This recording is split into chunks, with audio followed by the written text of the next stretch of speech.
So this is my informal review of this YINFENTE clarinet that I bought on Amazon. I wanted to upgrade from my Mendini clarinet, which I bought on Amazon 2-3 years ago, and I've been pretty much playing on that.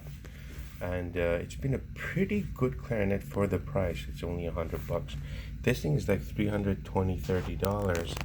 Looks beautiful, beautiful wood, as you can see. The mouthpiece, I really had low expectations. It's not really that bad. It's kind of comparable to my Yamaha 4C, I guess. Possibly not as good, but the mouthpiece is always something you have to invest on and get something better anyways. It looks beautiful. It was beautifully packaged. The box is pretty beautiful. Let me show you the box.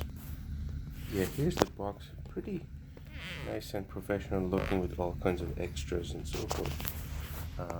Pretty soft, but pretty hard too. Now, the only problem, well, there's a few problems with this thing. The main problem is that it doesn't play too well.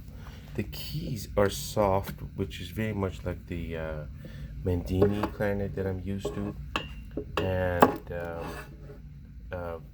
despite all the beautiful packaging and everything and all kinds of foam and so forth, keeping keys and so forth, these two keys right off the bat, one was stuck under the other one, so I had to pull them apart and separate them so they would be able to move. Then this A key, the throat note here, this one is way too far away from this one, the from this, which is E, am I right, to A. Usually you want to have a tiniest gap, so you just roll your finger over. Let me see if I can show anything. The gap is really big. You want to be able to just roll your finger over, and you can't. In fact, every time you roll over, you have to practically lift and do this. You cannot just rotate your finger, and you're constantly hitting against this. It's so beautiful that I actually thought, well, maybe that's a tiny problem. I'll just wrap my finger or put some padding or something on this. But the gap is really too big, and you're hitting a flat surface. It's not even round enough. And I didn't want to really take a plier and bend it or anything, because things can easily go out of whack the moment you start doing such things. Then the other problem is that the B or the E key at the bottom, it just never plays right. The B in the upper register or the E. So I've not been able to get it going. This one on the right hand. I don't know if the left hand works okay. And I tried, like, maybe I thought maybe the contact is not good enough, so there's a trick where you lift it open, hold it open, and then you try to push that down. You basically try to bend this a little bit, hoping to improve.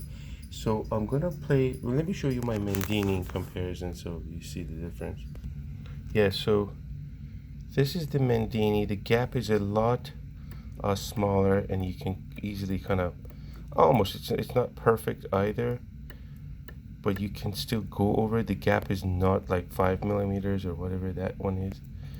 And all the other keys play okay right off the bat. So I'm gonna play the Mendini for you, just a few notes, and then I'm just gonna put the camera down, pointed at some random object for let me see if I can find a good spot.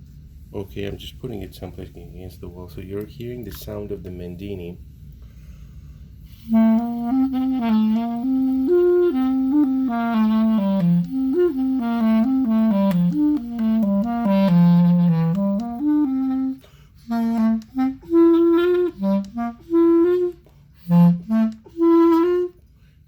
So that's the low register.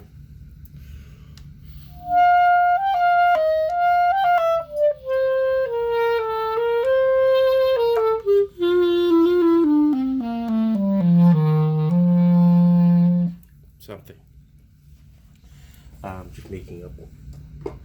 And here's the, I'm going to use the same barrel on the Infente. I'm going to use the Infente body, but the same barrel and the same mouthpiece and the same everything. Well, basically the mouthpiece, the reed, and the barrel from what I just used on the, whatchamacallit, on the Mendini. So now you're listening to the, yeah, let me show you. You're listening to the mouthpiece and barrel and reed and everything from a Mendini, and the body is the Infante. Okay, I have to rotate it a little bit.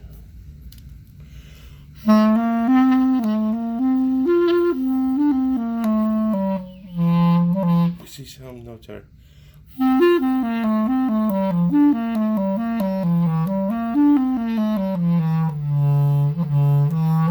See that one, the E at the bottom.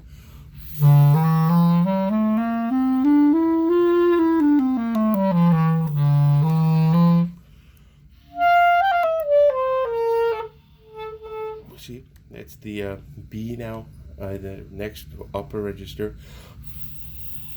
Here.